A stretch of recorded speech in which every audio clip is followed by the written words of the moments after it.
board here as well. Redundancy helps. Okay, hi everybody. I'm Linda Brubaker, and this is Career Search Lunch and Learn. And as you know, we're a career search networking support group. Now, what that means is we're here to provide you with the information, the tips, the tricks, the resources, and the support to help you move from this group to that next forever job. And yes, I don't believe in forever jobs anymore. I believe that it's always up to us to keep looking for the right opportunity for ourselves.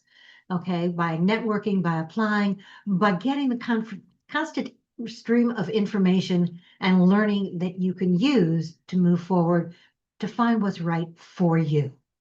So always be networking, always be looking, and thanks for joining us.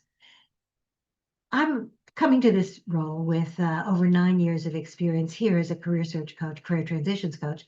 But before that, I had over 30 years of experience in human resources as an HR business partner, a hiring manager, a recruiter, both inside and outside companies. So yes, I was that external recruiter, the headhunter, in addition to the fact that I was a hiring manager. One of the reasons that I tell you that is that I want you to understand that the information that you're getting from me and from other presenters and supporters in this group is based not only on our own experience, it's based on what we learned from you. It's based on the research that we're constantly doing with our peers. And I don't just mean other career coaches, I mean the recruiters, the people who are in the professional organizations, the research that we're doing outside of those rooms to find out what's new, what's current, what's working, and what isn't. We want to make sure that you're getting the advice that really does work for you, okay, based on all of that information, all of that research to help you move forward. We have a private group, by the way, and I didn't mention that before I turned the cameras on and should have, but private group means that LinkedIn hosts it but doesn't see what's there. And so that's where we're going to share the chat when we're done. It's where you can ask additional questions and ask for support. I'm going to put that information into the chat as well. Please invite other people to the room. We want to have you do that, but please invite them to the Zoom link, not to the private chat. In order to join that private chat, we want to make sure that you actually have been here, that you have registered for this, and that I can check to make sure you're a real person and not that bot that we want to, or scammer that we want to keep out. So those are the ground rules. That's me. I see Ken and Sue here. Welcome back, Sue. I'd like them to introduce themselves and share a little bit of information about themselves before we get going. Sure. Hi, everyone. Kenneth Lang here, based in northern New Jersey. We have an absolutely gorgeous day here today in the low 80s and very little humidity. I recently left Lee Harrison. So what I'm doing now is focusing on a couple of different things. I'm working with Stacy Zapar, Jay Jones, and Mark Anthony Dyson on a site where we're keeping track of all the job search scams, the job search recruiters, scam recruiters. I've been posting a lot about it, and I'll be looking forward to chatting in Linda's group and Sue's group a little more about it. I'm going to post a link later on to where that page is. And one of the things that we are all asking is, as you find things, let us know about them so we can make this a more relevant thing. You know, Stacy right now has it kind of on a WordPress sort of thing. We're trying to figure out a better way to do it. So looking forward to that. And what I'm doing now is another passion project is writing a book, which I've actually started since February. Some of you probably may have a sense of what the book is about. It's going to be my personal journey. I've been journaling quite a bit. I now have to figure out who I'm going to have self-publish. I have to do some artwork, all that stuff, but it's a lot of fun. It's been keeping me busy. Sue, I cannot wait to hear about your trip. I know when my son came back from Switzerland and Italy, he was wiped for a few days. So glad to have you back. Thank you. And I want to say hello, but please don't take Ken off the off the picture. I know you won't, Linda. So I don't have a tip today because there's something really important happening tomorrow night. And I just want to recognize, Ken, you are a model for seeing a problem and getting a solution out there. Ken has had a personal tragedy, grieving, identified that men don't have spaces easily to grieve in. And now with Linda Trignano, I think I say her name right, Yep. we'll be doing in Northern New Jersey a men's group starting this pilot 6-week, I think you said, program. Yep. I didn't have a chance to comment this morning, but I want you to know, I know Linda and I are sending our best, and I know everybody here also is as well. And I'll put the link into what Ken put up this morning. But you are one of the champions for me for so many years. Thank you. But also for the model of what you saw the problem about scams you got with Dyson and everybody else. This is something that, because of the way in which your life had unfolded unexpectedly, you are taking a problem and finding a solution for it. And it's definitely true. Men do grieve differently. I told you when this happened, seeing my father lose his son was just devastating to me. So I salute you. I think you're a great role model, and it's the passion that you've had all along for helping job seekers is now going to be channeled for others. And so thank you very much. And I know this sounds bizarre, and your comment about happy, like I think about Happy Memorial Day. No, it's not happy, I'm but I happy. am giving you pom-poms for being the champion for change. I Thank you, appreciate Linda. it. I will probably do this at some point online, but Linda and I have chatted about what would make sense. Am I ready to do that online? And I don't know that I will be for a little while, but Yeah. thank And I blindsided you, but I want to make sure you. you get Sure, recognized for that. sure. And I came back on because I want to second that. I think that what you're doing, Ken, is amazing. It's hard to deal with some of these personal issues, especially those that are so emotional and take you from forward and back and all over the place all at the same time. But recognizing that you aren't alone and helping other people deal with that, Mhm. I think that's fantastic. So Yeah, pom-poms to you, thanks. hugs, and all the rest of that. So thank you. I want to hear how it goes. Yep. Okay. We are now into the meeting, and we want to remind you that we start all of these with some quick wins. So if you have a quick win, please raise your digital hand and share that with us so that we can support you and learn from you and push you forward. Perfect. Okay, so I'm going to put people up on screen. If you see yourself on screen, just add yourself when one person finishes, the next person start. Hi, Linda. Welcome. Thanks. Hello, everybody else. I am wrapping up my weeks and months of San Francisco Civil Grand Jury service. We have now published 5 reports, Oh my. and I have been the editor on the reports. As a result, I went to the eye doctor and I'm going to need new glasses. No surprise to me. But I will put the link in the chat in case anybody is interested at all in reading our hours and hours of efforts. Now I got to get back to the real world and get real work. I mean, not that it wasn't real work, but it was What? challenging. Didn't get paid what you were worth. I need to get paid what I was worth. I- $15 a day doesn't cut it. That's what I But said. it's better You than weren't nothing. paid what you were worth, right? But think about all the valuable skills that you were able to gain as well, that you can And talk all the about. great people that I met. Exactly. Congratulations and welcome back to the non-jury service world. Thank you. Okay, Ellen, I think you're next. Hi, yes. So I took some advice that I heard here, and I started following one of the companies that I applied to. And I saw a post that was relevant to what I do, and I liked it. I made a comment, and seconds later, that individual who put up that post liked my comment. So it's exposure. Where is it going to take me? I don't know, but I followed your advice and it worked. It does work. So we don't think so much the fact that people are following or looking to see what we're doing, but that activity, those comments, especially on posts that help you move the conversation forward, that are relevant to the companies you're interested in, those companies that you're following and you want to work with or for, they really make a difference. We're finding that people are getting not just that visibility, but some of them are getting those contacts, those outreach. Okay, you're now that known commodity. So if you wanted to connect with one of those people, Ellen, okay, you now have, I would do one more post or comment, and then you are that known name, Yeah. and it's an easier message. Okay. Love the stuff that you're writing about such and such. Love to connect. Great idea. I'm going to do it again. Thank you for the advice. You're welcome. Good luck. Let us know how it goes. You got it.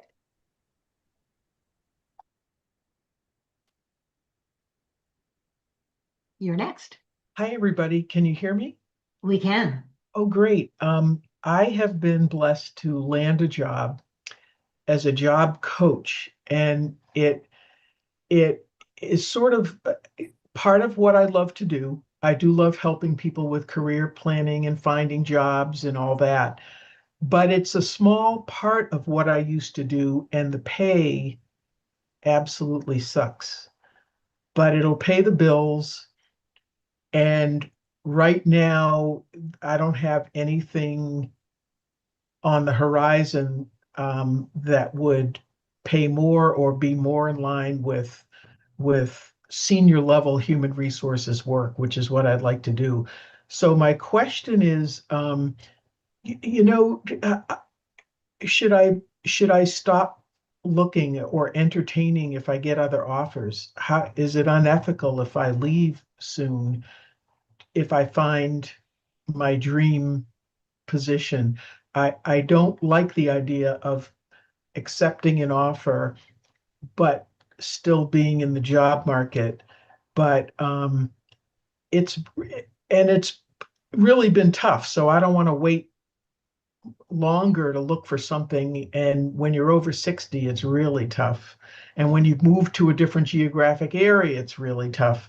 So I'd love some advice on, how open should I be to other opportunities, even after accepting a job offer? So my first response is keep looking. First, Yeah. congratulations. Thank you. It's been a Okay. long time. I've taken a lot of your advice. Oh, I'm glad to hear that. Yeah, networking, LinkedIn posting, commenting, meeting people for coffee, virtual and in person. And I feel like I've worked my ass off, but to get something that is just not at the level or pay where I want to be, I should be excited, but I'm really kind of deflated. And isn't that's not normal? At least not for me. I know, I understand. It is tough. So Linda, may can I say something Please. about, because I just came from that. Cheryl, I've been a job coach support person, and it's a hard job and it's pays nothing.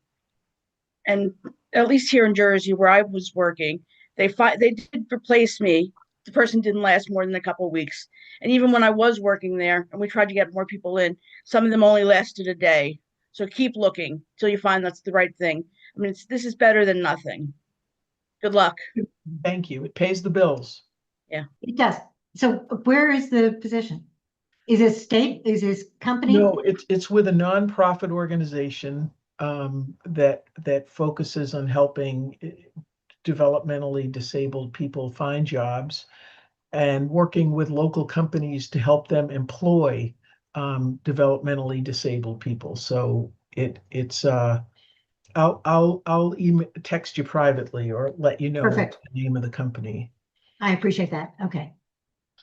So a couple of things. Number one is congratulations. Number two, absolutely keep looking. And number three, if you find something else in the meantime, even after you start it, and I know none of us want to think that we're going to start a job and immediately keep looking. But when it's not the right fit, remember the only one looking out for, okay, your goals for what works best for you, unfortunately, is you. So I hate to say it, years ago, I probably wouldn't have, but it's okay to take a job, keep looking, and take another job, even if you haven't been there for a long period of time. Ooh, I wouldn't have done that 10, 15 years ago. I would not have done it.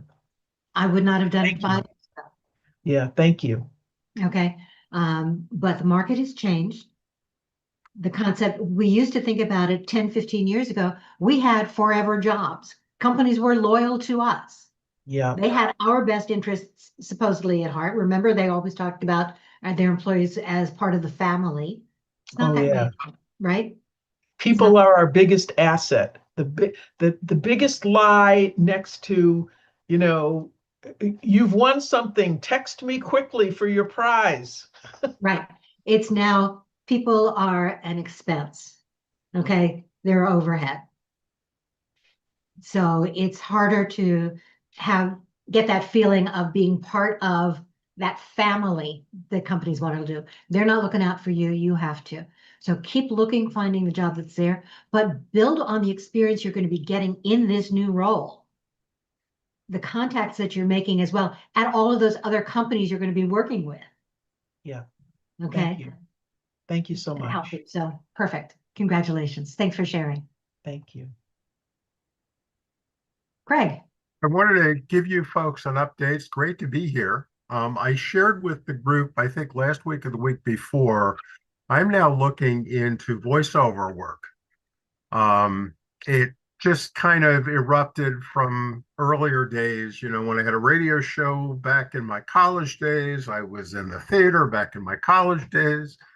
And as we all know, the job market is tough right now. I'm an HR leader. And I'm slowly looking. I'm being very, very, very selective. And, the market is the market right now. So I've taken this up. I've spoken with a couple of folks on the call. Thank you very, very much for your assistance, just to give me some leads, because voiceover networking is new to me. I had nobody in my corridor. And interestingly enough, a guy I hadn't talked to in quite a while hooked me up with the owner of a school down in the city of New York. So I've had some training, and anyway, we're starting through that process. So I'm really, really looking forward to it. I do remember somebody once said, if you love your job, it's not working. And quite frankly, my 30 some odd years in HR, I loved my job. Again, I think I've gotten to a point now, maybe I need that transition. I mean, the other thing that I'm pleased to announce, and I may have already mentioned this, I am running with two other folks a wine and dine group in central Connecticut. Keith Bogan was the founder of that group, which was really exclusive to HR. Well, we've made some changes with the local chapter because we are wide open. It's live networking. And I made a case for Keith to say, there are really no decent groups locally. So let us have this time to bring other folks in. HR is always relating with other groups. So that's going very, very well. We're going into month 6 or month 7 in July. So just want to let you all know that. So I'm keeping myself busy, and I really thank everybody for all your support. And if I can do anything for you, happy to help as I can. Thank you very, very much. Lots of irons in the fire there. I love it. Congratulations. Thank you, Linda. And if I haven't reached out to you yet, and I do apologize, DM me later, because I do have a couple of people that I can do any introduction to who are also doing some voiceover work. Perfect. Thank you very much, Linda. Uh-huh. Hi, everyone. So last time I had a quick win and it didn't work out, but I thought I'd share for everyone who had similar experiences. I think some had. So I had been reached out by a recruiter, and ultimately they pitched me for a temporary contracting assignment. Never heard from the recruiter after that, even though that day he must have called me and texted me 3 times, right? So a week later, I followed up last week and I got a quick reply that was just, they went with someone else, which I wasn't surprised. I assumed they had a plethora of candidates pitched to them because I had seen at least 2 recruiters contact me for very similar descriptions. So I assumed it was the same role. So anyway, that didn't work out. I think my lesson from that and things I've heard here is probably speed might have been a big factor there. You know, maybe my speed and or lack of speed in getting back to the recruiter when they first contacted me. It took me like maybe 48 hours. Maybe by the time he submitted me at late on a Friday, maybe it was just too late. You know, I'm just assuming a lot of people out there looking for jobs like us. So there was probably just a lot of competition. Absolutely, there is a lot of competition, but putting yourself out there is important. So thank you for that and for the learnings that you just had. So a couple of things. One of which is it sounds like an outside recruiter. Yeah. Especially when you said you were contacted by several people with the same, looks like the same job. Yeah, I had 2 and 2. I had like 2 recruiters that had like a very similar description, and then another that was something I didn't even want, but they also sounded very similar. So I kind of could tell the pattern. So yeah. what that tells me is that, and what you need to know, is that these are what are called contingency recruiters. Mhm. That means that they have an agreement with the company to allow them to submit people, Right. but there could be 15 other recruiters that have that same permission. Understood. Okay. Each contingency recruiter, if they have that permission, can only submit 3 people. Okay. Okay.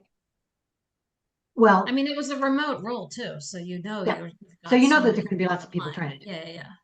So especially when, go ahead. Mhm. Oh no, go ahead. You finish. I had another thing to tell you after that. Okay, I was going to say, so when you're getting lots of different people talking about the same role, those are contingency recruiters. If you're going to do it, always make sure that you know the company that that's going to before you let them submit it. And the reason for that, and some of them are going to be hesitant because they don't want you going on your own. But the way that you respond to that is, I want to make sure I haven't already submitted for that role Mm, so that you get the credit if I get hired. that's fair. Right. I wouldn't have let them submit me if they didn't tell me who it was. I understand. Because I don't know if it's anything I'm interested in, right? And that's exactly right. So Yeah. that's the other reason. The other Now- thing, Oh, go ahead. well, would you also, even though the recruiter would represent you in that instance, and yes, I agree, let them have their credit that they're due. But would you help your candidacy if you did know someone at that company? Would you still do the networking and say, hey, my name's being thrown into the bin?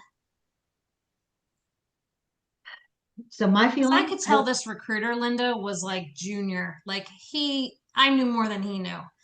So I doubt he had contacts, but maybe I would have. I didn't know anyone at this particular company, so it's a moot point here, but I'm just curious. okay. So number one, you don't know for sure whether or not he actually submitted you. That's true. Okay. Like you have to get confirmation somehow from them in writing that it shows that. So ask him whether or not he really did. Okay. And what feedback he has gotten. Okay. If he hasn't, then you can still go in on your own. Well, I didn't see it posted. Okay. If it's not posted, that's a different story. But just for Yeah. future, okay. You want to make sure Okay. that they actually submitted, because remember, they're going to talk to 15, 20 candidates and get their resumes. Oh, you look great. I'm going to send you in. But knowing that they can only send in 3 or 4, they're going to Hmm. send in their top 3 or 4. They're not sending in everybody. I mean, it's a great point I never thought of. You know, he was back and forth with me that day. Send me your resume. We were on the phone together. Did you receive it? Yes. Can you send it to me again in a Word document? Yes. And I said, why do you need it in a Word document? And he said, well, I need to remove your email and I guess my Contact info. LinkedIn address, and he only wanted like my city and state. So even the top of my resume, I thought looked weird, and now it just has my name and like city, state for a remote role. I thought that was weird, but that's what he wanted, I guess, so they could represent me, right, with their Exactly. contacts. So I was like, okay. So he did all that with me. And then he said, oh, and I just got off the phone with my colleague, and he said, they're still accepting, because it was late in the day on a Friday. So he was like, they're still accepting. I can still submit you. Said, I've submitted you. So, I mean, I only heard this verbally. I didn't have anything else. No, that's okay. They're going to, verbal confirmation there is fine. Okay. Okay. You're Seemed very rarely going to get legitimate. anything. Yeah, it seemed legitimate. I mean, he obviously has interest to represent me. But yes, if they've submitted and if you are still in the mix, yes, it is okay for you to reach out to company or clients or people you know at the company and do some of that networking as well. Okay. same way that you would any other way. That's good. Well, while one said no, I had another good call the same day. So my other little quick win is that I had been to an in-person networking event maybe over a month or two ago and met someone. And then through that person I had followed up with on the phone, and they had recommended some people that I should speak to. One of those that he recommended I talked to, and I had reached out. It just took a little back and forth, maybe a couple weeks. The guy did respond on LinkedIn. He did say, send me some of your availability and then I'll send something to set it up. I'm going to be traveling, blah, blah, blah. So we finally had our call. Nicest man. This would be for a consulting company. I wasn't sure if he was going to have clients who he could connect me with at a pharma company. I'm in pharma marketing, everybody. And then but he works at a consulting company, so the conversation actually went down the path of like joining his team potentially, which I was open to hearing. So long story short, sent him my resume at the end of the call, thanked him profusely. He followed up with me on Monday and said, I've already forwarded your resume to a couple of my account leads. Just so you know, it could be tomorrow or like 6 weeks till we actually have something. He had told me on the phone, like, I don't really have anything at the moment, but based on all his questions with me and looking at my profile, he said I was a great candidate for his team. I even asked him if he could share like examples of what kinds of projects the pharma companies were giving his group to see if it was even something I was really interested in. And it was exactly what I do for a living. So I told him that. So he said I'm at the top of their like kind of wait list. So who knows if it lands anywhere, but it was a great networking opportunity and I was grateful for that. Absolutely. So keep in touch, keep being visible on LinkedIn. Okay, in the sense of making those comments, those things that help move you forward. Now that you know a little bit about some of the projects that they do, that should also be some of the focus of some of your comments, as well as thinking about some of the clients that they might serve, because now you've got, here's the problem that I saw already as part of your framework. Okay. Good tip. Thank you. Other suggestions, Ken or Sue? Well, I suggested you connect with people on LinkedIn that may be at the company, whether it's about the job or not. Absolutely. Just express your interest. Of the consulting company where he works, or The you company mean you're the interested ones- in, again, or follow the company. I mean, Mhm. Well, I Junior, definitely followed. I love the tip you guys told me about the double bell and all. I've done all Yep. that. well, the idea is also the junior recruiters are just kind of like gatekeepers for the real recruiters, and you have no idea. Hate to say, you have no idea they could be offshore. They could be in India for all you know. I mean, because that's where a lot of them actually, that's where the first parts are. So I would never take much stock in that. It's a numbers game. You also don't know between all the vendors, they go into different systems. You have no idea what their relationship is with the company. So I don't put a lot of stock in that anyway, from a job seeker standpoint. I mean, Okay. Yeah. Okay. And by the way, for the company, it's not just following their post, their page, but at the bottom of their about, go to their company page, to the about section. you mean where At- the interested in the future, right? Exactly. So at the bottom of their company page, it should be, I'm interested, something saying, I'm interested in future opportunities. Yep. Yep. On their LinkedIn company page, On their right? LinkedIn company page, Okay. on the about page. Many companies, not all of them yet, but many companies are including something that says, I'm interested in future opportunities. What that does is it's another way of putting you on those recruiters' radars for those opportunities. It shares your profile with them. In addition, I think, I haven't gotten confirmation about that, but a couple of people that I know who've gotten some of those messages have said that it does. But it helps to put you on their radar. We also know that the more people you have connections with at that company, when you actually get the request for an interview, okay, one of the things we look at is how connected are you to somebody else? You don't actually have to have ever talked with them. But if you're connected with 15 people at the company, that says that you're interested really in us, not just a job, any job. And so those numbers start to add up. So just another quick tip. Good luck. Keep us posted. Yes, thank you. Uh-huh. All right. All right, well, Mark. it's nice to meet everybody. I'm just going to introduce myself. I'm a software engineer based in Ann Arbor, Michigan, and right now I'm in the market for either the same kind of job or something kind of similar. So one of the things I've been working on is leveraging LinkedIn a little bit more to not just for my job search, but to just kind of do a little bit creative networking and creative connecting with different people and different companies. So thank you for arranging this webinar. I'm really happy to be here. Absolutely. We're happy that you're here. Thank Thanks. you. Thank you. Okay.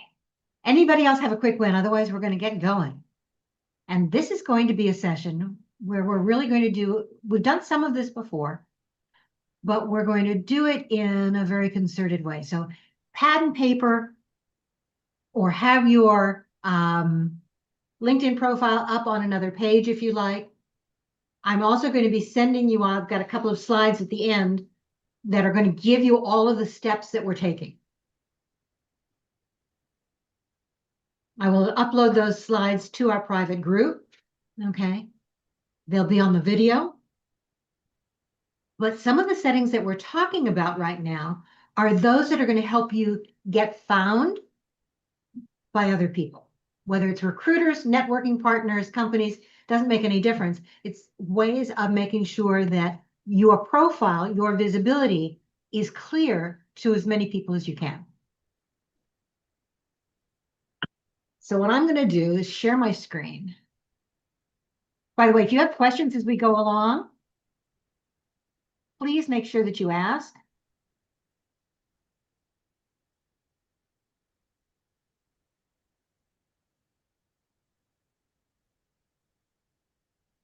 Because I'm going to go through these.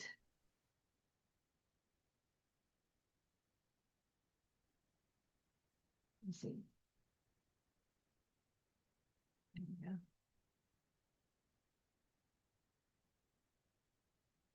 Okay, can you see my screen that says it's just my LinkedIn page? Perfect.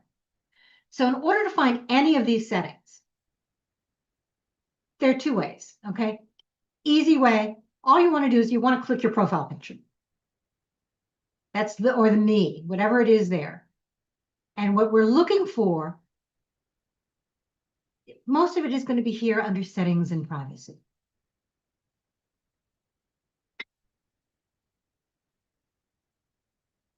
Moving my notes out of the way. And the very first thing that I want you to do, there we go. If you haven't done it yet, I want to go in and we want to look at your public profile. So I'm going to go in and look at my profile first, just so that you can see what I'm looking at. And if you look over here to the right, you'll see your public profile and URL. And the very first thing that I want you to do, for those of you who haven't yet, and I'm looking in the chat and some of you have not yet done this, how many of you have changed your LinkedIn URL to shorten it, making it your custom URL? If you have, just do a yes, a Y in the chat. If you haven't, do a no. Perfect.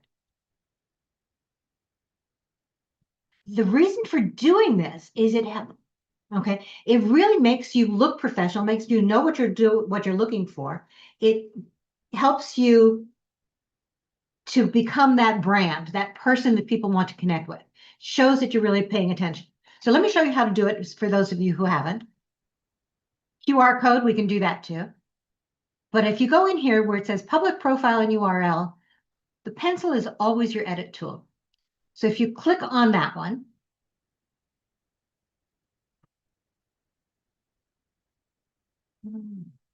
here,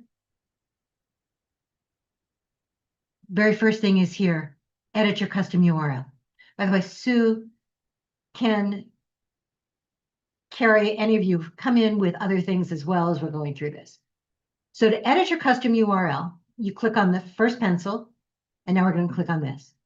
And all you have to do, if you haven't changed it yet, it's going to be your name, and it's going to have a whole string of numbers and letters after that.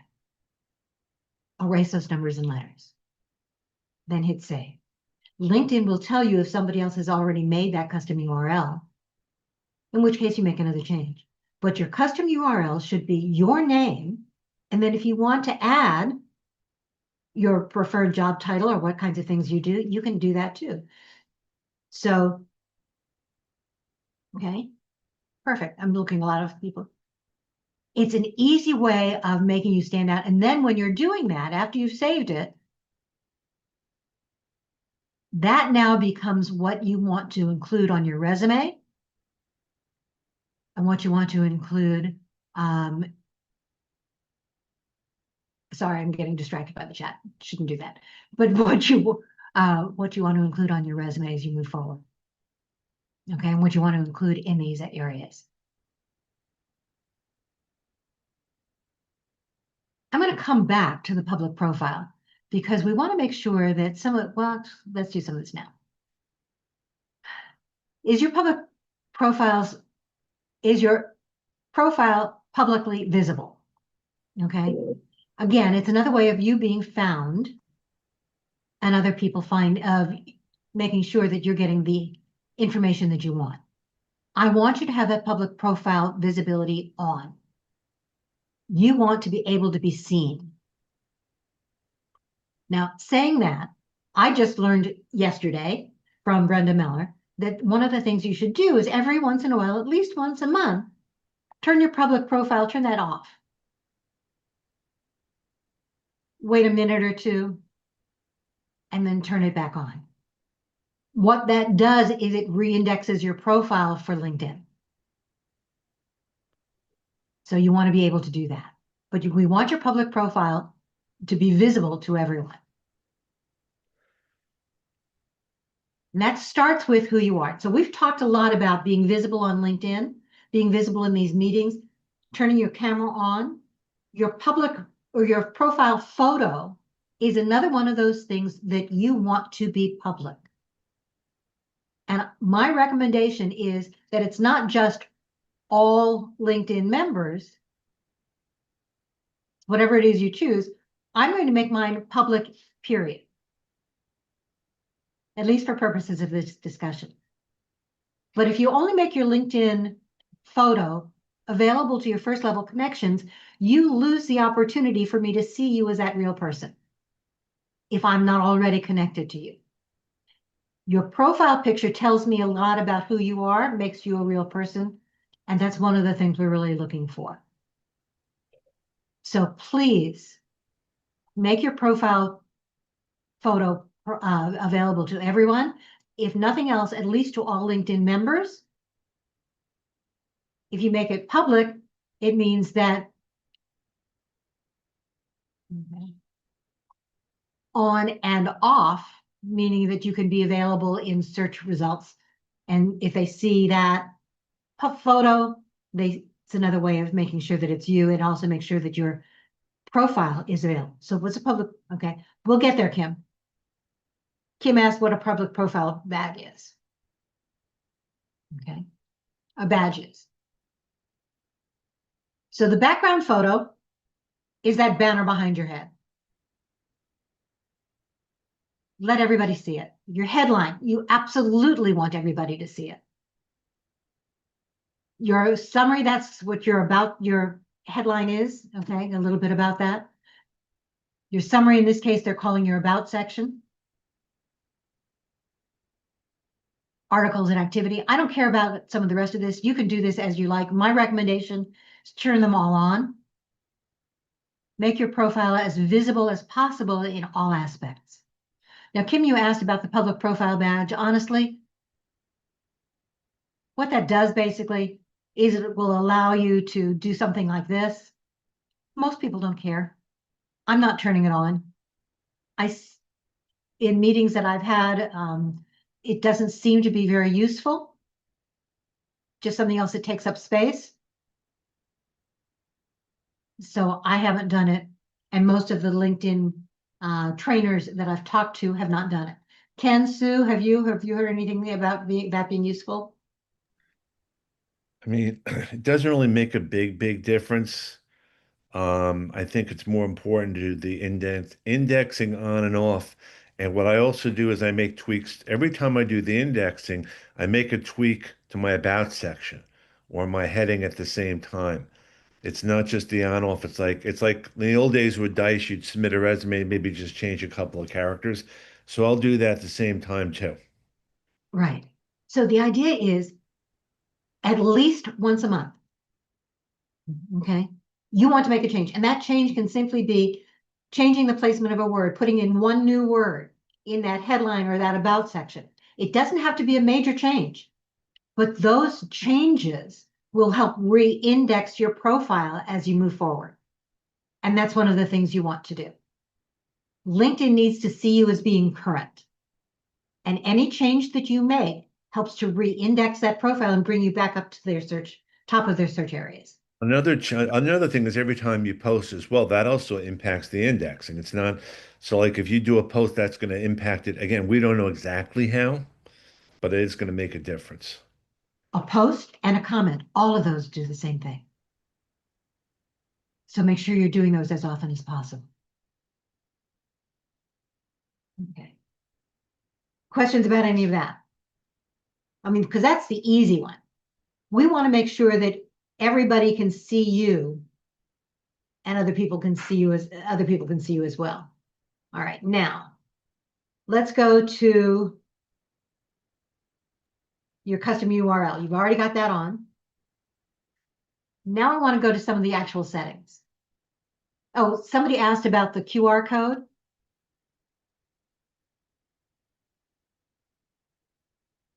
So if I'm just going here, okay. Shoot, I found it the other day because I just added, oh, you can do it from your phone. It's a phone thing. It's nothing to do with mobile, Right, with the desktop, duh. right. Because I just actually did it from my phone too. So, well, I can't connect to my phone right now too, but I will come up with a way of showing you how to do that. So the way you do it basically is from your phone. You go in and as if you were starting, I think it's as if you're starting post over here to the right. There's that little QR code or on your, maybe it's on your profile. Does anybody remember? It's been a while since I've done that. I mean, where the QR code is Yep, constantly moving around. I know. Basically, if you go to the top there where you're trying to do a post where it says like you're going to do a post, Yeah, that's what I thought. start selecting it, then under show all, you'll see your QR code. Got it.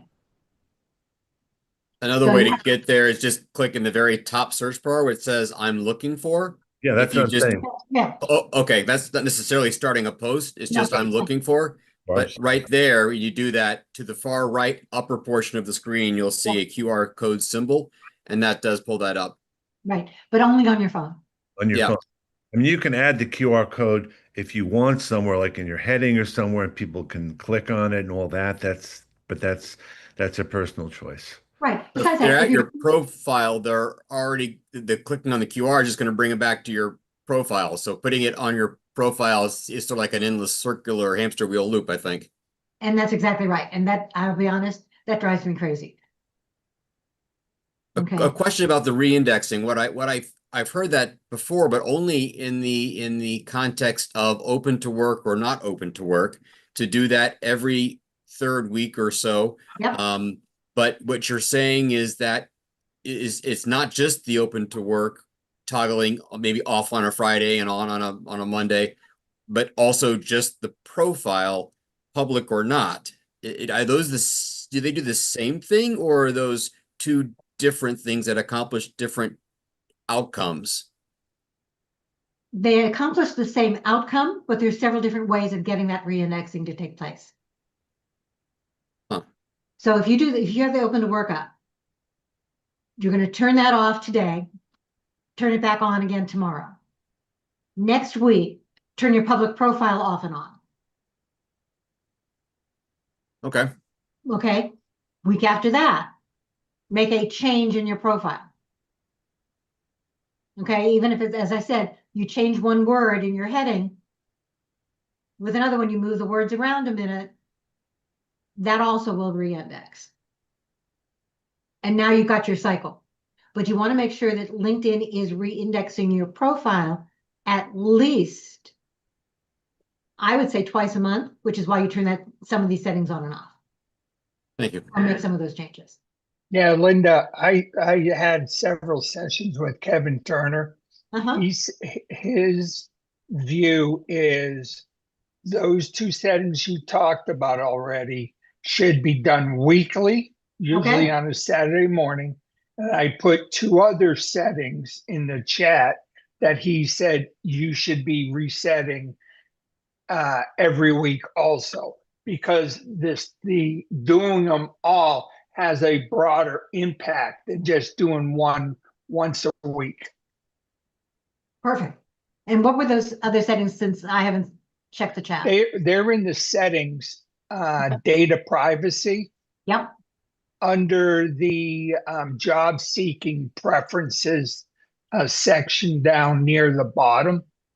One is share your profile when you click apply for a job. The other one is signal your interest to recruiters at companies you've created job alerts for. Exactly. So those are great tips. Thank you. Mm-hmm. Okay.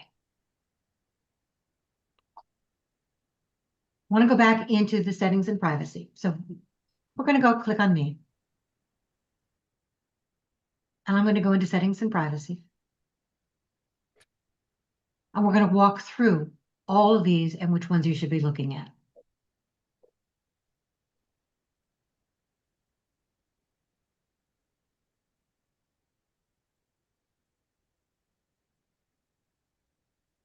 No, I just did that.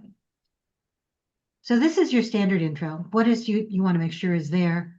We want to make sure that some things are going to be visible to everybody, and there's the drop-down boxes. So we didn't think that this whole idea of what industry you're in is important, but it is one of the things LinkedIn indexes. Start typing something and make sure that when you're doing it, you're using their drop-down boxes.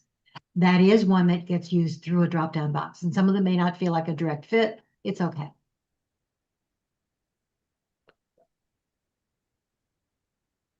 Oh, and another tip that he told me last week is that pronouns box, you don't need to put actual pronouns. You can put whatever you want. So I put transformational CTO as an example. Right. And that's new. Yep. So, yep. So let me see if I can find that on here. So we're here where it says pronouns. Custom. You can do custom. Custom. Okay. So there you can type in whatever you want. Mhm. Okay. And that's what. Enter custom pronouns, and that's. Yep. And even though LinkedIn is calling it pronouns, it's not going to necessarily show up on your phrase, on your profile using the word pronouns. It's just going to be whatever it is you want it to be. And when you do custom, you have a limit of 25 characters. Right. Mm-hmm. Okay. Perfect. Okay. So the only time that I really recommend, if you have a name that is hard for people to understand what your pronouns might be, then you may want to include the pronouns there if you choose to. Again, not necessary. But the fact that LinkedIn has now allowed us to add those custom pronouns, and that custom can be something that is related to you that isn't a pronoun at all. Okay. Like that transformational, whatever it is. Okay. That's perfect. So thanks for Can I sharing just that. add something, Linda? Please. Okay, I just informational. My daughter started her intern the other day and she was instructed, I don't agree with this, by the way, to start all her letters with good morning, good afternoon, or good evening. And to not address, I don't agree with this. Sorry, maybe it's my age, maybe it's my generation. I completely disagree. I agree with you. To address, Disagree. that's how she should address it, and not with a name, because she should not be able to identify who the individual is, even though she may know the person because of their pronoun, that it could be derogatory. And my response was, what if they're getting it in the evening and you wrote good morning? That was just my own personal, just saying, I think you could still say dear so-and-so or dear George or dear whatever, but just saying, I think we've gotten a little out of control. Maybe. A little. Yeah. That you can't address a letter, and this is what we're teaching our future, that you can't even call someone by a name. Just, I'm sorry, personal opinion, but I think it's not what we should, it's a lot. No, you definitely, if you have a name, use the name. I have a quick question on this. Yes. Hi, sorry to interrupt, but No, I do please. know personally when I worked, and please feel free to reach out and let's link, hook up. But I know in my last job and the job before, it was a requirement in my signature to put my pronouns. I think it's becoming and I respect anyone's personal and whatever opinion that happens in their homes and their opinion. I respect you and I'm grateful to get to know you. Let me start with that. But I do think that corporate America has shifted and is requiring that. I was required to put that in my signature at my last job. And because we do work in a global environment, it can be very helpful to the people that we're interacting personally, globally, cross-functionally, to understand who we are interacting with. And while there might be some other thing at work and behind, this was what was instructed and came down. This is what your signature line needs to look like. This is who you are. Here is your new title in a reorg, and put those pronouns in there.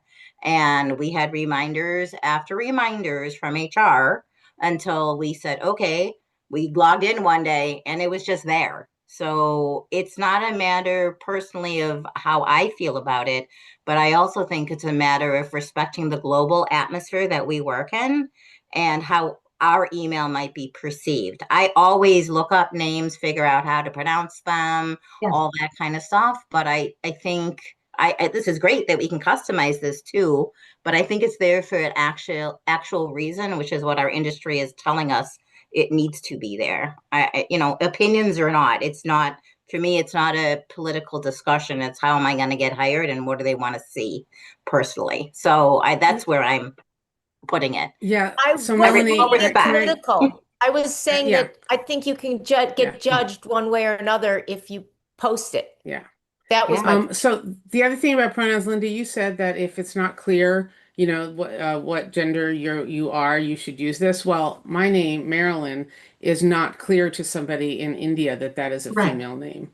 Okay, Right. so it's not clear to someone in France that that's a female name. So it's that's why I include it, because it is a global economy and it's not clear to people, and they want to know. They do want to address you correctly. People in general do. So that's why I said it. If I could go back one step though, you talked about the industry. Is there any way to put multiple industries? Yeah. Because I mean, the only one that kind of makes sense to me is software development, because that's the organization I would be in. But I've worked in supply chain management, InsurTech, HR tech, all those things, and there's no way to do that. You can not in that one spot. Okay. But you can add it in a variety of other places. You can include it in your about section. I've worked in all of these things. Okay. Yeah. This is just one of those drop downs. By the way, okay, thanks. The idea about name pronunciation and which gender which terms you're using. So mine still says she, her, because that was important to me. And I'm not sure whether I will ever change it. But you notice this little microphone here? You can do this again, it's only on your phone. But this is called the name pronunciation tool. And on your phone, if you're editing your heading, you can add your name pronunciation. Now in there, if your name is You want to be known by a nickname that's not there, okay? You can add it there. Hi, I'm so-and-so, please call me this. I'm a whatever. You have 10 seconds for that button. That means that you can do more than just your name and how to pronounce it. You can tell a little bit about you. Well, let's see whether you can. Hi, this is Linda Brubaker, your job search coach, helping you find your next. Okay, doesn't have to be long. Could you hear that? No, Okay. you said you can only do it on your phone. Where do you set it up on your phone? Oh. I haven't seen it. So it's on your phone. Do you hear where you're still editing? You're editing your profile. Mhm. You're going to go to this first button here. I'll do a screenshot from my phone and send it to people or include it in something else, but it's there. Linda, I can show on my phone very quickly. Perfect. So I'm going to So if stop. you're looking at my video, right at the top of your phone in the LinkedIn app, if you click in the blank search bar at the top, one single click, it brings you to that screen.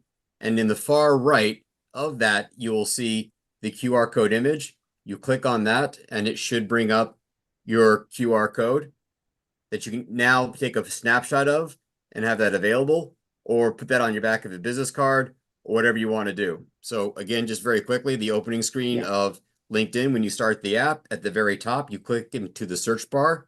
That search bar brings up this, and you see right here, that button right there. And it's, of course, I think maybe coming over inverted on your screen, but it actually does look okay in real life. Perfect. It Can you does, do me a but favor? While you've got that up, can you also go into the edit profile on your screen so that we can do that? Because I know you've done the name pronunciation. Sure. So you're talking about the opening screen here, right? So it's not on your opening screen, it's in your edit profile. So it's me, edit profile. Right. If I just click on my image, right, that brings up Correct. that.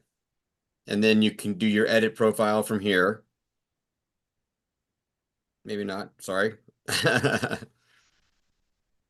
I've not done that in a while on the phone. My apologies. Linda, can you walk me through it again? So this is the opening screen. Okay, so you're going to me, settings and me, edit profile. So click on your picture. There's no edit profile. You have to just tap on the top part of the. Yep. Yep. Yeah, you just tap on the top part and then you get so tap on your name. Yep. From here. Okay, thank you. And then you can click the edit button Right, there. so the pencil to the, yep, yours is already there. Okay. So where is it? Once you click the edit, oh, there it is. I see. Okay.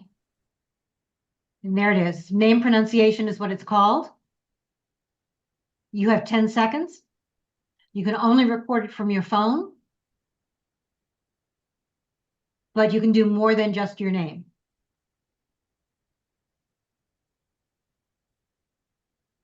Okay. And it's a great way of doing it. Thanks for sharing it. My phone's not in the same room with me right now.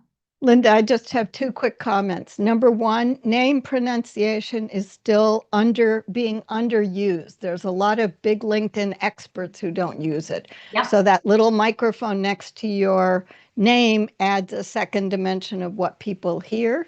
Number one. Number two, you think you have an easy name, and I think it was Michelle Norris mentioned the global world. Put it out there anyway.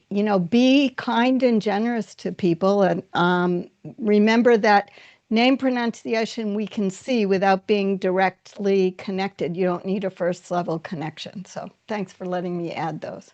One more thing to add. We talk a lot about fake profiles and bots, okay? If you're adding that vocal, it gives you another dimension of being that real person. I'm not only seeing your picture, I'm hearing your voice. That's another thing that helps make me want to connect with you, whether I choose to actually listen to it or not. But it helps to make you that real person as opposed to something else. And it's such an easy thing to do. It's really only 10 seconds. So I highly recommend that. Thanks for sharing that, Carl. Yes, you can use it to market yourself, even if your name is a very easy one, David. Because you can say more than just your name. Okay, so hi, I'm David Pryor, Medical Data Analytics Pro.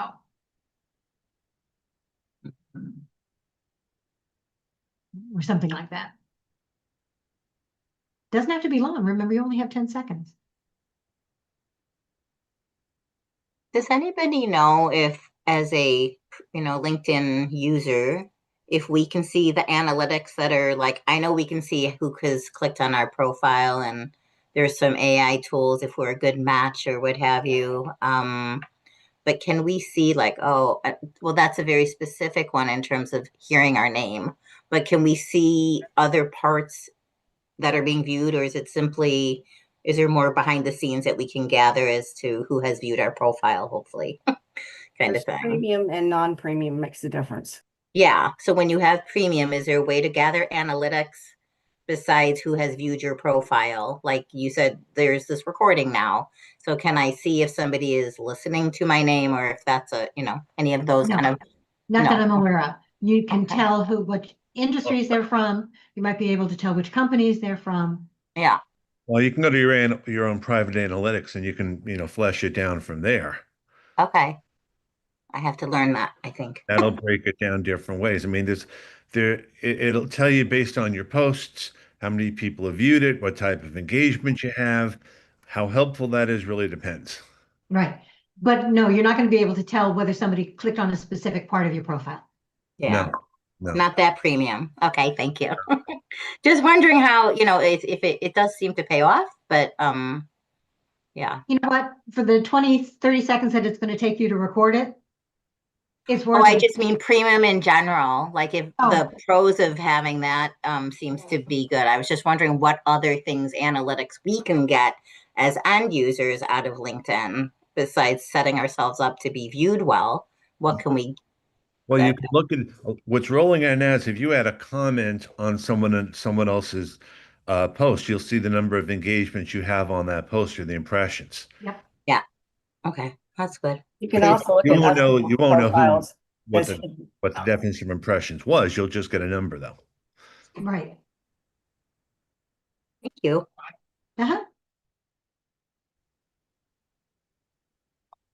You got a question? Go ahead, Jim. Oh, yes. Hi. Thank you. I keep getting verify now. And then when I clicked on the link and all that, it's like, okay, upload your driver's license or passport. I'm like, no, I'm not giving that to you. So I didn't know if anyone had the same opinion or if you just went ahead and did that. But, Yeah, Jim, what they're just looking to is compare your image with a government issued ID to verify that you are you and not a fake person. I don't think there's any big privacy or security concern with that. Oh, okay, cool. You can understand if they're saving it somewhere. How do I know they're saving it correctly and somebody could end up stealing it, right? So, thank you. It's the same kind of documentation used by other companies for other reasons, organizations.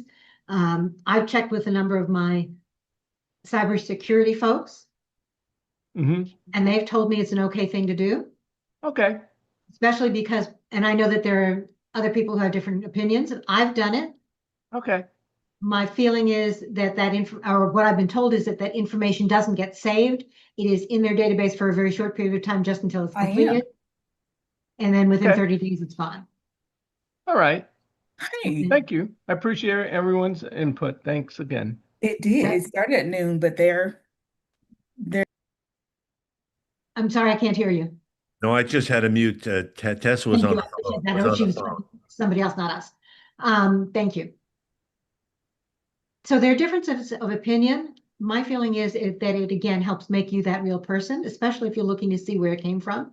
If you were verified through a company email address, you may want to change that to your personal one. Hearing from some of the LinkedIn gurus out there, people who understand behind the scenes, those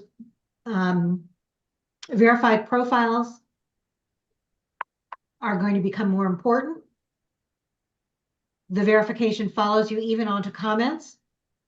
It's another way of you helping to decide whether or not this is a real person or a scam. It doesn't always work, but it is just another trigger. Richard. Yes, I got a quick question. Actually two. Is the LinkedIn social selling index important? No. No. No. Thank you. Okay, I was just wondering because I came across it the other day.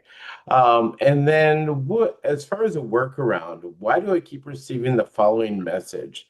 You're out of free custom notes when trying to send a message to a potential person. So are you on a free account like I am? Yes. That means that depending upon the LinkedIn whim of the day, you have 3 to 5 connection messages a month. That's Correct. And I've gone through the old ones and people that I haven't, and it's been about a week now. It doesn't make any difference. No. It's not a renewable, unfortunately. So if somebody accepts it, it doesn't mean that you get another one. Okay. I was just curious. Thank you. Okay. That's one reason that we talk about if you're in this group and you see our face, you see our names, you see our URLs in the chat. If you're willing, accept that connection request without using one of those connection Oh messages. yeah, for sure. Okay, that's a good one. You can also connect directly through people in the group because again, they see you in the group. And then one more thing that you can do, and we're going to talk about that now as part of this, is that a whole idea of open messaging. Always click on a profile picture or profile, and if they have messaging there, see whether or not you can send a message through open messaging. It will tell you whether or not you have to have a LinkedIn InMail, which means a premium account, or whether they're willing to accept it. If they've got open messaging, and I highly recommend that you put that on, it gives people the ability to send those messages without running into any kind of limits other than the word count. Okay. Thank you. Uh-huh. More questions about that?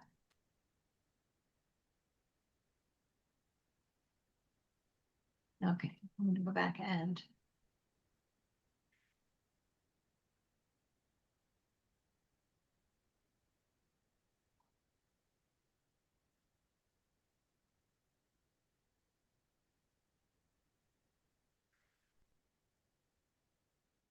so let's go back and do some more of the settings. In fact, I want to talk about, so here's so I can see it.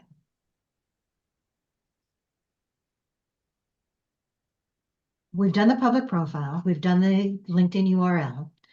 We said that your email should be visible to everyone. And by the way, it should not just be visible to your LinkedIn connections. It really should be visible to everyone. One thing just to keep in mind, if you change the URL, the old one will still be valid for a few months. So you don't have to worry if you sent an email out with an old LinkedIn profile, they'll still be able to click it for a little while. They tell you 6 months. I don't no. I would say I would not go by the 6 months. I would probably say 2 to 3 at this point. Yep. Which is I agree. Which is one of the reasons why I sometimes just have the LinkedIn profile. I don't even use it. Depends. I mean, I would not go past 2 to 3 months at this point. I really wouldn't. Yep. So update your URL, and then for everything now moving forward, use the new one. Remember that even if your URL doesn't work anymore, people will be able to find you just from the name. So that still works. Okay. Everybody comfortable that you have the right email address in your profile, in your settings? But you should have a backup secondary email address as well, just as a best practice. Absolutely. So I'm going to go there now.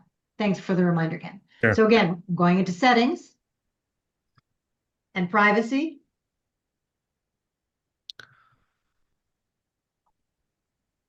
If I'm going into I think it's sign-in security, if I'm not mistaken. right, so you can have more than one email address. So check your email address. they give you the opportunity to add more than one email address. Mm-hmm. I have 2 secondary email addresses just because you never know. Mm-hmm. But they tell you that you can make one of them primary. Mhm. Make sure that whatever email address is there, and I highly recommend 2 of them, make sure that the email address that's there is no longer a business email address. Yeah. Linda, you mean a company email address? A company email address. I had to remove my LHH one as a secondary Yep. for that reason. Yeah. Okay.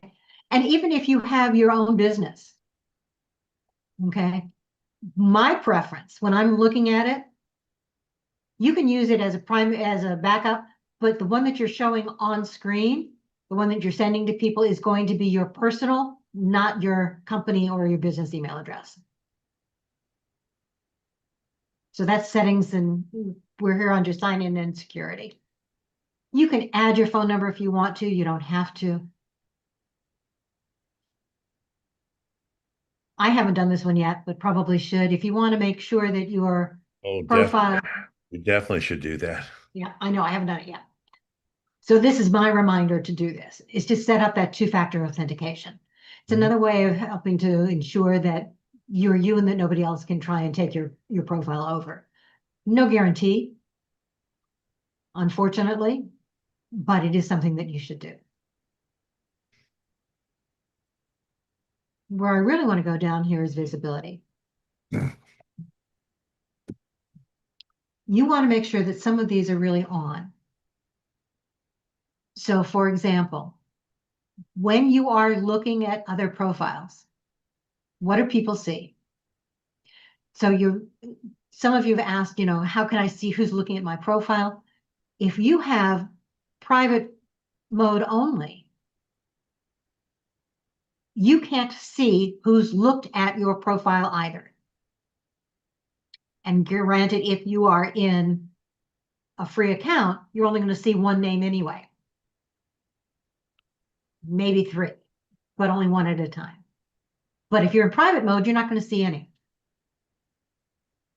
If you're doing, the only time I recommend doing this, the private mode, is individually turning it on if you are in stealth search and you don't want somebody to see that you're looking at a profile from somebody else. Okay. And then turn it right back on. But you want it to be here. You want people to be able to see that you looked at their profile. So it's your name and your headline.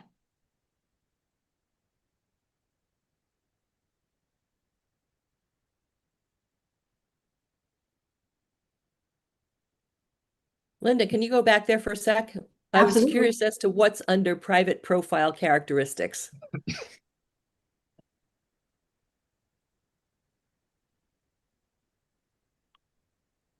So it would Oh, be, interesting. it's just a broad title. Okay, never Somebody in mind. that Thank you. industry. Okay. It does you no good. Does the other person no good? There's no reason not to do this. Got it. Thanks. You're welcome. Thanks for asking, Marianne. This is Kim. Going back to that, because I just tested mine out and I find it strange what it said for others will see. It says it sees me as a journalist in professional services. Yeah. That's very odd. So yeah, they're very strange. And they I'm say, just wondering, does that connect back with something else that's in my about section? It's seeing me as a journalist. Is that's actually how, even though I have it on public, the first one, that everybody can see everything, there must be some logic behind why it's seeing something strange like that. I have no idea, because for me, Okay. it's a production editor. Isn't that because, Kim, didn't you put that you were a contributor to Lunch and Learn? And that could be. Yeah. Okay. But you really want it to be my recommendation. Yeah. There's no reason not to have it as your full name and headline. Yeah, I've always had that. I just thought it was strange what it bucketed me into. So that's interesting. Thank you. You're welcome. It's strange. for Thanks, me as well. Rosalind. Uh-huh. Okay. We talked about public profile settings, your email visibility. Please make your email, if you've got it up there in your contact information, make it available to everyone. not just your connections and not just your first level connections. But if you're doing that, this one is also important to turn off, at least in my view. And I don't know what Sue. No, I Carrie- agree. I agree. Okay. You want people to be able to have your email address, but you don't want them to mass export all those emails to add them into their database. So I turn that one off and recommend that you do that as well. And in actual fact, Linda, I never think about going there because it should be under your contact information, which first level connections can see. So it's just one more step, block and copy if you need to keep someone's email. Exactly. And actually, Sue, I recommend that your email address be visible to everybody on LinkedIn, not not just your connections. And the reason that I do that, remember, we want to be able to, we're talking about other ways to contact people. How do they find us? If you're in job search or you're doing that kind of networking, you want to make it as easy as possible for people to connect with you, to find you, to reach you. And actually, Ken taught me to put it in my about section. So it's actually been in my about section for a long time. Right. So it should be. Thanks. Yeah. Right. Should be visible from your email visibility in your profile and your contact information. It should be in your about section as well. And I've seen some people do it even as part of their headline.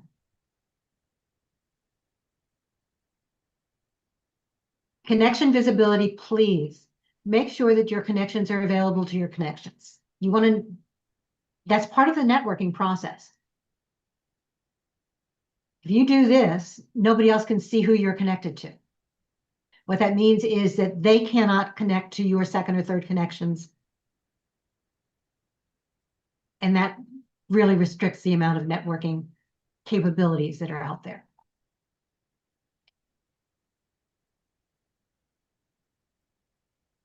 Follows the same thing. That one I'm not as worried about. This one, actually, I had somebody who is a first level connection send me a message asking yesterday why she wasn't being found and why people weren't clicking on her profile. And it's because she only had her first name and last initial. Yeah. Even for first level connections, she was not using the real name, which again is another signal that you're not a real person. It's also silly because most of us have a URL that includes our last name. So it's exactly right. Might as well. Okay. There's no reason not to. And again, it's part of having that full profile being found and sharing with other people.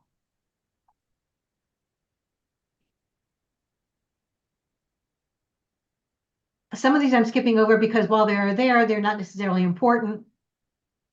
Okay. But especially share profile updates is a good thing to think about, because if you make a change and it's on, the whole world's going to see it. And you may want that. Now, LinkedIn has made a change too.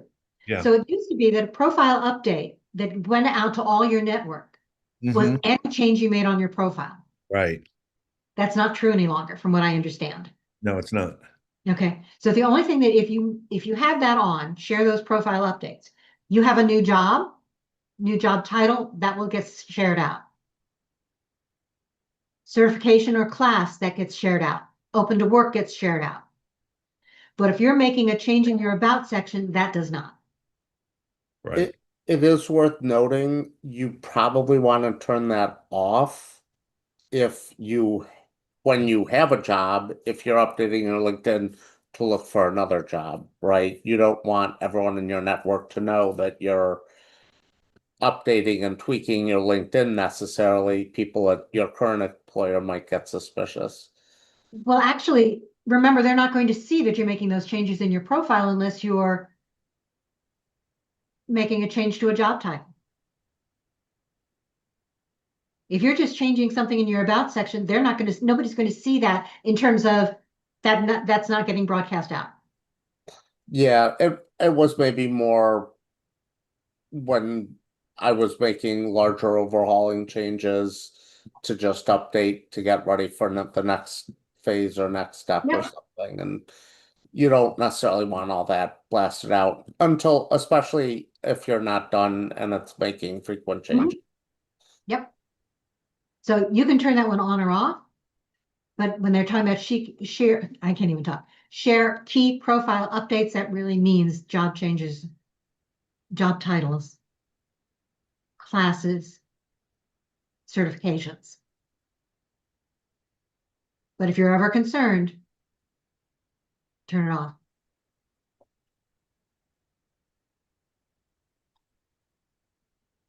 Linda, Yes. Linda, when you turn off, when you do the reset, when you turn that back on, if you made any changes before you turned it back on, would your whole network see it?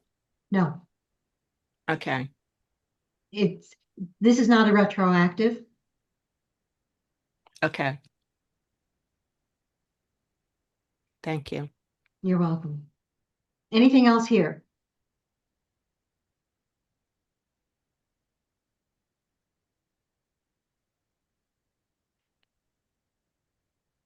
Okay, we only have another couple of minutes because I have to cut this one off before I go to the next setting.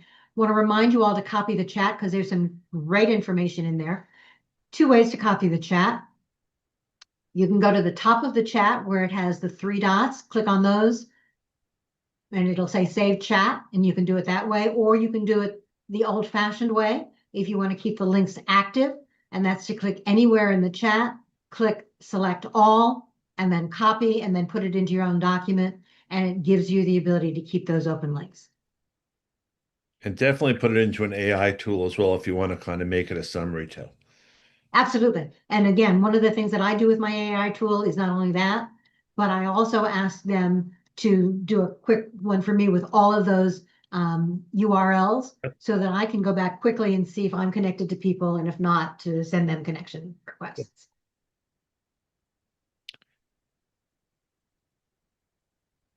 Okay. Not really going to talk about the green banner right now because we spend so much time on that one. You might want to go to data privacy where you can send out the connections maybe. Yep. And then I also want to go to manage your data permissions. So part of this is that LinkedIn is going to use some of your data for other things. This one bothers me because I thought I had changed them all off, but this tells you the kinds of changes that you've made. And one of the things that I did recently, where it has this personal demographic information, LinkedIn says that this is to share it for, let me see. I lost it. There we go. Your demographic information. So it could be how to improve LinkedIn based on aggregate data, sex, let me see, which racial or ethnic group you identify with, how you identify your gender, your sexual orientation, your disability, primary caregiver, unpaid, military. To me, I'm not adding those. Neither am I. No. Okay. I see no reason for LinkedIn to have that information. So that personal demographic data. Oh, that's downloading it. I don't want to do that. Okay. You can edit it. You can remove anything if you already put it in. Mine's off. I've removed it all. Data for generative AI improvement. Off. Exactly. Off. Okay. You don't want to train somebody else's AI based on what you have out there. You can choose whether or not to share your information for policy and academic research. But again, that's LinkedIn scraping that and then choosing what to do with it. So to improve their system, mine's off. Yep. There was one more that I was going to turn off.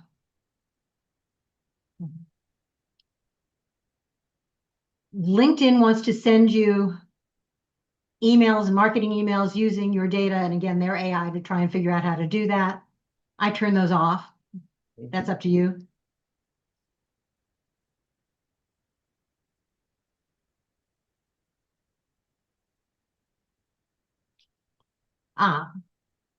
Your job seeking preferences.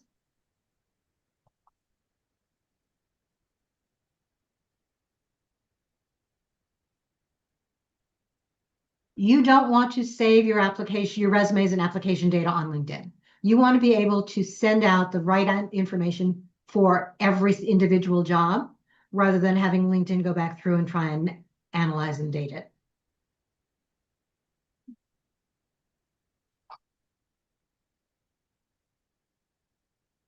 Sharing your profile when you click apply for a job. This is interesting because they've now changed this. It used to be share your profile with the job poster only if you're applying directly on LinkedIn. It also says that LinkedIn can share it with if you're applying on a site outside. If LinkedIn says, here's the job, and it goes outside, if they're referring you outside to apply, that it can share your profile data with them. I'm not in job search, but that's up to you whether or not you want to do it. You're going to have your LinkedIn URL on your resume anyway when you submit it.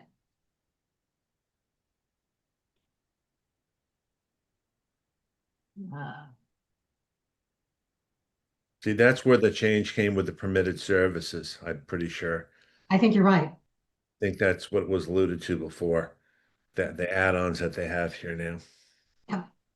Okay, but remember, if at all possible, if you're applying directly for a job, find it on LinkedIn, find it on Indeed, find it on Dice, but apply directly on the company website.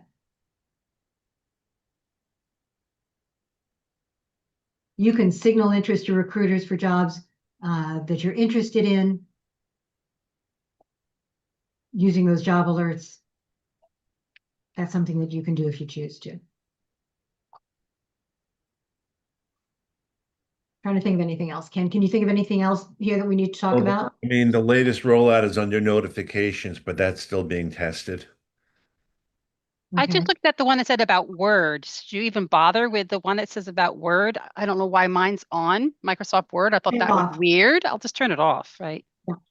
Silly. If Okay, you scroll down, I'm actually looking on my phone because it's there. If you go Don't forget Microsoft does own LinkedIn, so yes. From a resume writing standpoint, if you had, a connection to Word, or they may redirect you to like the Office 365 online, which is free, that may be what they're talking about. Okay. Thanks.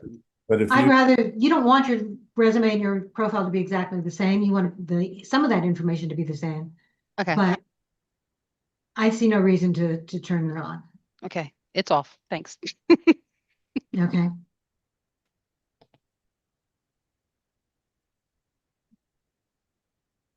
Ken, you said that there was a change here in notifications? I think it's probably better to do it another time because it's, I want to be respectful of everyone's time. It's already 1:35. Perfect. Okay. So what I'm going to do very quickly, because I have to go. I see Barry had his hand up. I don't know if Barry wanted to. Go ahead. You had talked about demographics, and it prompted something for me. My new job is at a synagogue full time. Mm-hmm. If I put that up, that's my job now, it's going to be evident to anybody looking at my profile that I'm Jewish. Most of my people I know that anyway. Am I setting myself up for problems in the current environment if I do that? That's a Linda question more than me. That's why she let you call on me. No, I mean, I understand. I'm just wondering because, I'm not ashamed of what I'm doing.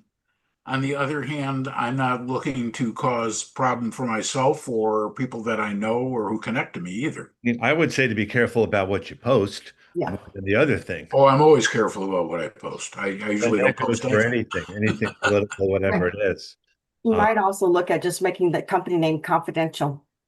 No, don't do that. For the current company? No, do not. Okay, that again, that raises more suspicions and questions than anything else. I mean, if they have a company page, obviously that's another thing. I don't know if they have a company page or not, the place you're working at. I know they have a page on Facebook. I don't know if they have one on LinkedIn or not. If not, suggest that they do. And if not, maybe create a post and ask in a very general way what people's thoughts are, because Right. A So post they're on, a post on LinkedIn about that? Yeah, okay, I could do that. Barry, I mean, anybody who looked at my profile is gonna see that I spent 10 years working at a synagogue and be able to figure this stuff out anyway. I'm just don't want to direct. I mean, I'm not ashamed of it either. I don't I'm want not to either. direct people's attentions to the synagogue or anything else that could cause a problem for them. Oh, And you won't.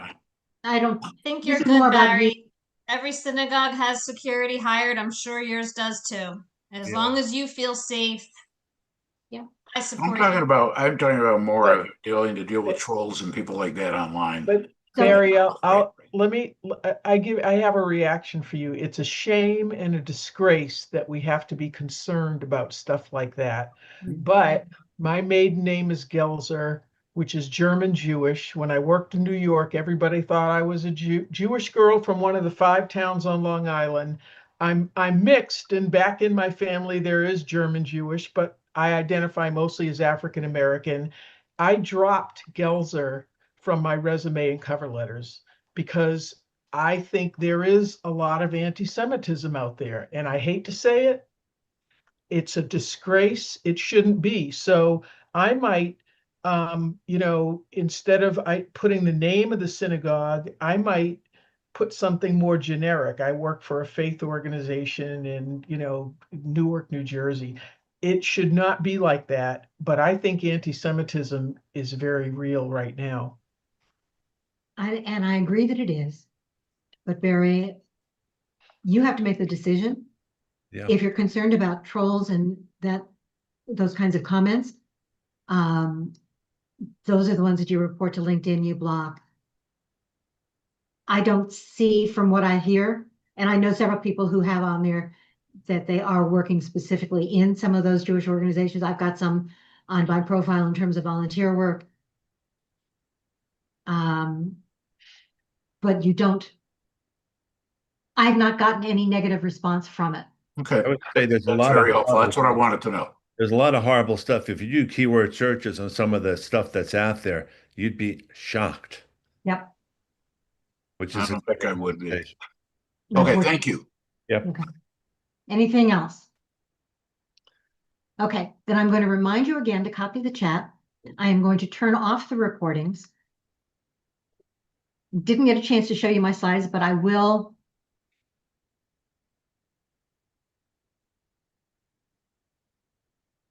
Add them to the private group because they're the specific, here's where you go walk through it and so on.